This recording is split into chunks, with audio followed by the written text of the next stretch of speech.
Aloha and welcome back to the Budget Cockpit. Right now I've got an active pause going. The setup as before, running the multi-panel here via an Arduino card running MobiFlight.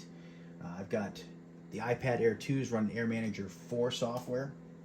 Over here, my shiny new edition, as in this morning, is just a Samsung tablet that I happen to have.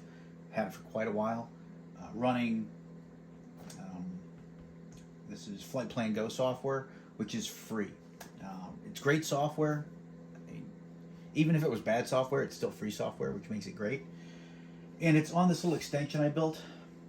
The reason I built the extension, I'll show you here, is I'm going to be putting a fuel select down here because this is going to serve part-time as a piper, and the pipers have their little fuel selects down here.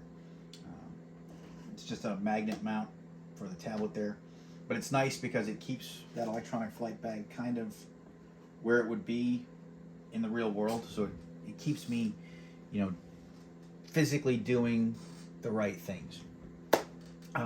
Whole setup was pretty easy to throw together. If you have any questions on it, let me know. Right now you can see it's going pretty well.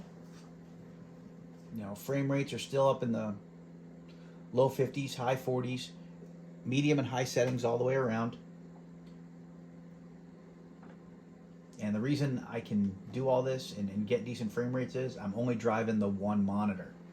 My super fancy setup downstairs, which is my full cockpit, is running 6 monitors.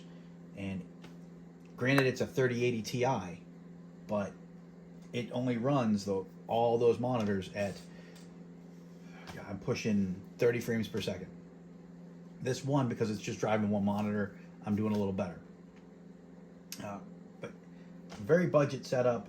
These guys here, the Logitech yoke, the Logitech throttle quadrant, just went on sale again. They're 120 bucks. So the whole setup's very, very budget friendly, and it's working really well for me here.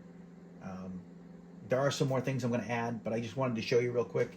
Here you can see my my multi-panel kind of in action, in motion. Let me zoom in on that. I know it's not super easy to see.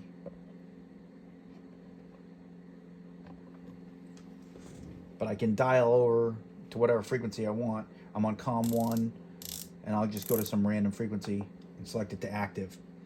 Boom, jumps right over. I can do the same thing with nav 1.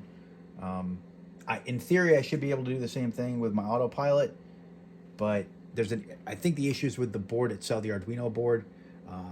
The autopilot here, and I'll see if I can do this so you can, yeah, there we go. So if you watch this number on altitude, never moves, but this autopilot does as I rotate.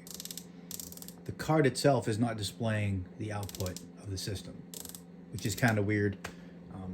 And it's telling me that the card isn't being part of the card isn't being recognized as a fault on the MobiFlight software.